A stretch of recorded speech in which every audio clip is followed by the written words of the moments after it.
안녕하세요. 박철의 경매TV 박철우 대표입니다.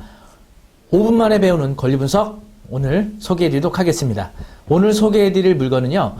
인기가 아주 높은 광명 뉴타운 내 11구역 재개발 빌라입니다.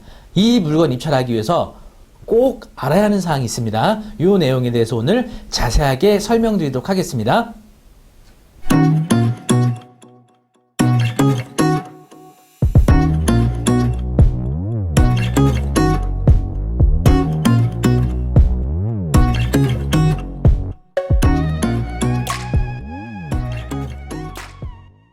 일단은 광명 뉴타운 전체적인 구역 현황입니다.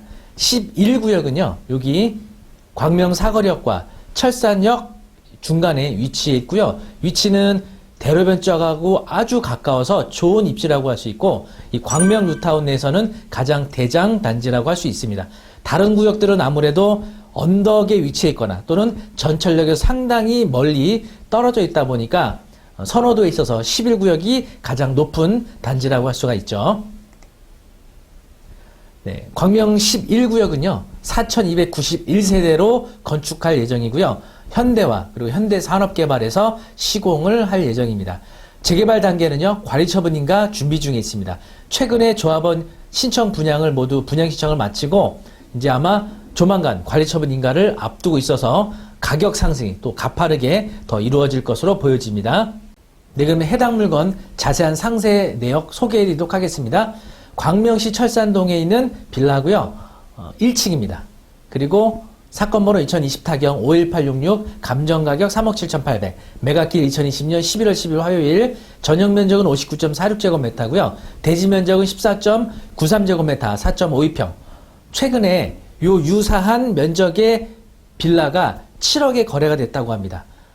감정평가 금액이 한 2억에서 2억 5천 나오고요. 피가 5억 정도 붙어 있다고 하니까 굉장히 프리미엄이 높은 가격에 형성되어 있다는 것을 알 수가 있죠.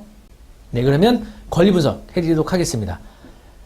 2018년 2월 20 근저당 말소 기준을 끼고요. 2019년 3월 5일날 전입된 임차인이 있습니다. 보증 1억 2,500에. 그런데 대항력은 없고요. 아마 배당 일부 가능할 거로 예상이 됩니다. 재개발 빌라 투자할 때 확인해야 될 사항이 있죠. 자, 첫 번째, 조합원지 승계 여부입니다. 이 부분을 가장 먼저 확인을 해야만이 입찰 참여 여부를 결정할 수가 있겠죠. 도시 및 주거환경정비법 39조 2항에 보시면 투기 가열지구로 지정된 지역에서 재건축 사업을 시행하는 경우에는 조합 설립 인가 후, 재개발 사업을 시행하는 경우에는 관리처분 계획의 인가 후 양수한 자는 조합원이 될 수 없다. 규정되어 있죠. 광명 11구역은 현재 사업 시행 인가 후에 관리처분 인가를 앞두고 있어서 관리처분 인가 전까지만 잔금 납부한다 그러면 조합원지를 승계할 수가 있죠.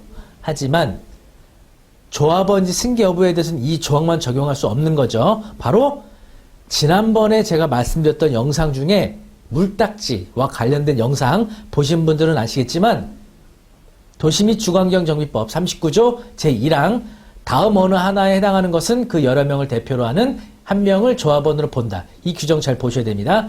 자, 3호에 보시면요. 조합 설립인가 후 한 명의 토지 등 소유자로부터 토지 또는 건축물의 소유권이나 지상권을 양수하여 여러 명이 소유하게 된 때, 다시 말하면 동일한 정비 사업구역 내에 한 명의 토지 소유 등 소유자가 여러 개의 부동산을 소유하고 있다가 양도하는 경우에는 입주권이 하나로 나온다는 거죠. 대표하는 한 명을 조합원으로 본다는 겁니다. 그래서 항상 재개발 재건축에 있어서는 조합사무실을 통해서 경매 대상 채무자가 이 동일한 정비 사업구역 내에 몇 개의 주택을 가지고 있는지, 그리고 지난번에 영상에서 말씀드렸던 것처럼 세대, 채무자와 세대를 이루고 있는 세대원들의 주택 수도 확인을 해야 됩니다. 물론 조합 사무실에 따라 알려주는 경우도 있고 알려주지 않는 경우도 있어서 주의를 요하는데 해당 광명 11구역 조합 사무실에서는 그 점을 잘 알려주고 있었습니다. 답변이 돌아온 것은요. 이 채무자가 이 광명 11구역 내에 여러 개의 주택을 소유하고 있는 것으로 확인됐습니다. 그래서 입주권은 하나만 나오는 거고요. 현금 청산으로 가는 거기 때문에 현재 광명 11구역은 조합 설립인가 후기 때문에 이 이후에 우리가 낙찰받는 것에 속해서 이걸 낙찰받게 되면 결국은 현금 청산으로 가게 된다. 물딱지가 될 수 있다. 라는 말씀을 전해드립니다. 지금까지 확인된 사항은요, 조합사무실을 통해서 구두로 확인된 사항이기 때문에 사실과 다르거나 사실 맞지 않는 경우가 있을 수가 있습니다. 이 점 감안해 주시고요. 그 외 조합원지 승계 여부와 관련해서 조합 정관 또는 지방자치단체 조례 이런 여러 가지 것들도 관계가 있거든요. 그런 부분에 대한 확인이 다시 필요할 것으로 보여집니다. 네, 오늘 5분 만에 배우는 권리분석 광명 11구역에 나오는 아주 인기 높았던 이 빌라에 대해서 설명을 좀 드려봤습니다.